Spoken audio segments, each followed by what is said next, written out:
వీళ్ళ మోసము రామునికి కూడా అర్థమైంది అయోధ్యలో, అందుకే అయోధ్యలో కూడా ఓడగొట్టిండు బీజేపీని. ఇలా మోసము, ఇలా లంగతనము రామునికి అర్థమైంది, అందుకే అయోధ్యలో కూడా ఓడగొట్టిండు, ఎలగొట్టిండు. వీళ్ళు లంగలున్నారని మన వాళ్ళకి ఇంకా అర్థమవుతలేదు కరీంనగర్లో. అంటే దయచేసి నేను మిమ్మల్ని కోరేది, ఏది మంచో ఏది మంచి కాదో ఏది చెడో తెలుసుకోనంత కాలం మనకు నష్టం జరుగుతూనే ఉంటుంది. ఇలా బాధపడుతున్నాం ఏమని, అరే ఆడ మేడిగడ్డను ఎండబెట్టిండు, నీళ్ళు ఇస్తలేరు రేవంత్ రెడ్డి, ఇయ్యడు. ఎందుకు ఇయ్యాడు? ఎందుకంటే ఆయన బాస్ కింద ఉన్నాడు చంద్రబాబు నాయుడు. నువ్వు కడితే బరాబర్ మర్యాద ఉండదు రాబాయ్ అంటే కిందికి నీళ్ళు పోవన్నాయి, మరి ఇయ్యాడు. ఆయన ఆడిచ్చినట్టు ఈయన పాపం ఈయన ఏమని, ఈయన కోవట్టు చిన్న మనిషిన, వాళ్ళిద్దరు ఎట్లా ఆడిస్తే అట్లా ఆడేటోడు ఈయన చేతులు ఏముంటుంది. అట్లాగే ఇప్పుడు నిన్న మీరు చూసిండ్రు పక్కకు కర్ణాటకలో ఆల్మట్టి డ్యామ్ హైట్ పెంచుతుండ్రు 5 ఫీట్లు. ఒక్క డ్యాము ఆల్రెడీ కట్టి ఉన్న డ్యాము 5 ఫీట్లు పెంచుతందుకు వాళ్ళు ఎంత ఖర్చు పెడుతున్నారు ఎరికేనా? 70,000 కోట్లు ఒక భూసేకరణకే, 70,000 కోట్లు. అదే కేసీఆర్ గారు 40 లక్షల ఎకరాలకు నీళ్ళు ఇచ్చే ప్రాజెక్టు, దాని మీద 93,000 కోట్లు ఖర్చు పెడితే తిన్నాడు 1,00,000 కోట్లు తిన్నాడు వేసుకపోయింది ఇంట్లోకి. మనం ఎప్పుడైనా ఆలోచించినామా కనీసం? అరే 93,000 కోట్లు ఖర్చు అయిన ప్రాజెక్టులో 1,00,000 కోట్లు ఎవడెట్లా తింటాడు? మరి 1,00,000 కోట్లు ఈయననే తింటా, బరాజులు ఎవడు కట్టిండు, ఆ పంప్ హౌజ్లు ఎట్లా కట్టిర్రు, ఆ సొరంగ మార్గాలు ఎట్లా కట్టిర్రు, మరి ఆ మొత్తం కాలువలు ఎట్లా కట్టిండ్రు, గన్ని రిజర్వాయర్లు ఎట్లా వచ్చినాయి, గిన్ని నీళ్ళు ఎట్లా వస్తున్నాయి, ఇలా భూమికి బరువు అయ్యేంత పంట ఎడికెళ్ళి వండుతున్నది అని ఎప్పుడైనా కూర్చొని ఆలోచించినవా? ఇగో తిన్నాడట అంటే తిన్నాడు, తినే ఉంటాడు. ఇదిగో పూలు అంటే అదిగొత్తో ఒక అడిగినోడు లేడు, చూసినోడు లేదు. ఎవరు పడతా వాళ్ళు ఏది పడతారు చెప్పుడు, మనం నమ్ముడు. ఆయనతో పోయి బాయిలో దుంకుతున్నామా బుందలో దుంకుతున్నామా ఏది చూసేది లేదు, పోయి దుంకుడేనే. గందుకు వచ్చింది 3,000 మేయారటి గంగుల కమలాకరణకు. ఆలోచన లేదు, సోయి లేదు, పని చేసేటోడు పని చేయనోడి మీద ఫరక్ అంతరం లేదు. ఎవరు వనికొస్తారో తెలియదు, ఎవరు వనికిరారో తెలియదు, ఆగమాగం పోయి దుంకాలి. ఎందుకు? ఆఖరికి జై అని దేవుని పేరు చెప్పగానే దుంకుడు పోయి పోనీ దేవుని పేరు చెప్పినాడు, కనీసం దేవుడు గుడి కట్టినాడే కరీంనగర్లో ఒక్కటి. అప్పుడెప్పుడో కార్పొరేటర్ ఉన్నప్పుడు కట్టినట్టున్నాడు ఒకటి, దాన్ని చెప్పుకొని మార్కెటింగ్ చేసుకుంటా ఉన్నాడు. ఇంకా ఇంత అన్యాయం ఉంటుందా అసలు ఎక్కడన్నా? నాకు అర్థం కాదు. ఎంత పని చేసిండు గంగుల కమలాకరన్న. ఇవాళ కాంగ్రెస్ల పరిస్థితి ఏంది? మనం కట్టిన కేబుల్ బ్రిడ్జ్ మీద కనీసం ఆ రోడ్డు మెయింటైన్ చేసే తెలివి లేదు, దాని మీద లైట్లు పెట్టే తెలివి లేదు. స్మార్ట్ సిటీ అని కష్టపడి పొట్లాడి ఈయనవును వినోద్ కుమార్ గారు ఇద్దరు కేసీఆర్ గారిని రిక్వెస్ట్ చేసి కరీంనగర్కు స్మార్ట్ సిటీ తీసుకొస్తే ఇవాళ కనీసం కరీంనగర్లో పారిశుద్ధ్యం, ఆ లైట్లు కానీ ఆ పారిశుద్ధ్యం కానీ అది మెయింటైన్ చేసే ముఖం కూడా లేదు. మనం ఉన్నప్పుడు రోజు మంచినీళ్ళు ఇచ్చినాం కరీంనగర్లో, ఇవాళ వస్తున్నాయా? ఎన్ని రోజులకు ఒకసారి వస్తున్నాయి? ఇప్పుడు 2 రోజులకు 3 రోజులకు ఒకసారి. మరి కొంతమంది అంటారు కదా కేసీఆర్ ఇంట్లోకి వెళ్ళి ఇచ్చిండా, మరి ఇప్పుడున్న ఆయన ఇంట్లోకి వెళ్ళి ఇస్తుండే, ఇంటి వెనక పొలం అమ్మిస్తాడా? మరి ఎందుకు వస్తలేవు ఇప్పుడు నీళ్ళు?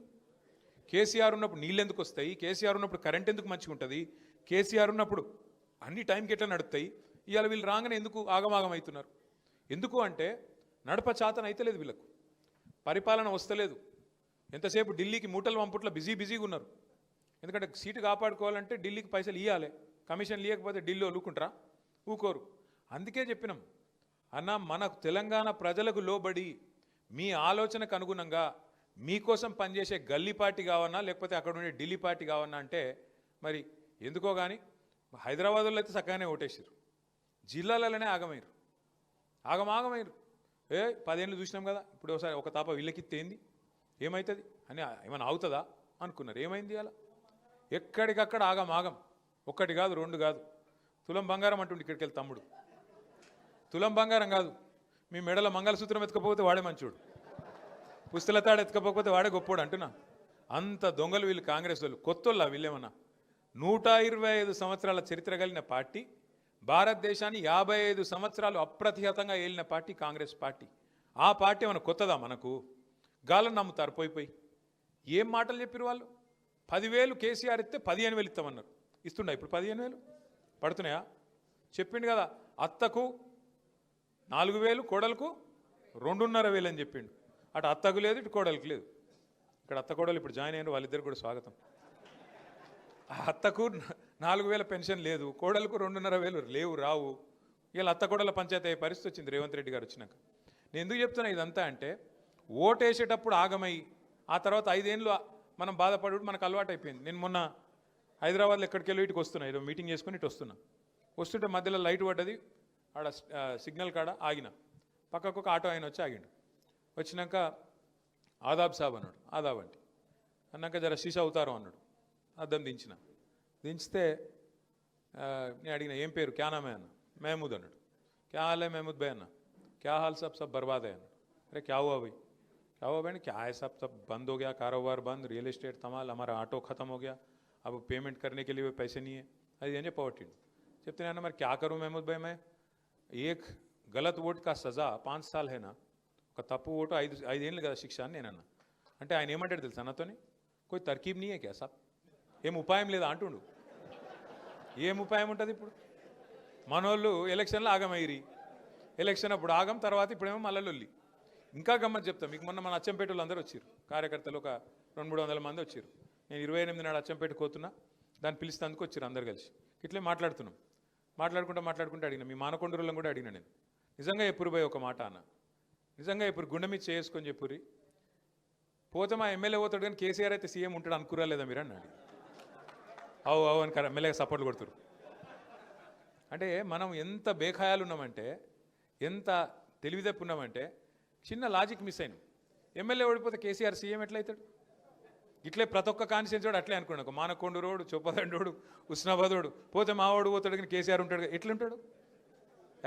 ఎమ్మెల్యేలకు వెళ్ళిపోయినాక, ఎమ్మెల్యేలు 60 దాటపోయినాక కేసీఆర్ గారు ఎడికెళ్ళవుతారు. మెయిన్ తప్పు గది చేసినాం. మనం కూడా ఏమనుకున్నాం, నేను ఒక్కరిని దానిలాడిపోతే ఏమవుతుంది, గంగుల కమలాకర్ అని గ్యారంటీ 40,000తో గెలుతాడు అని చెప్పి సాపుకొని అన్నారు. వాస్తవం.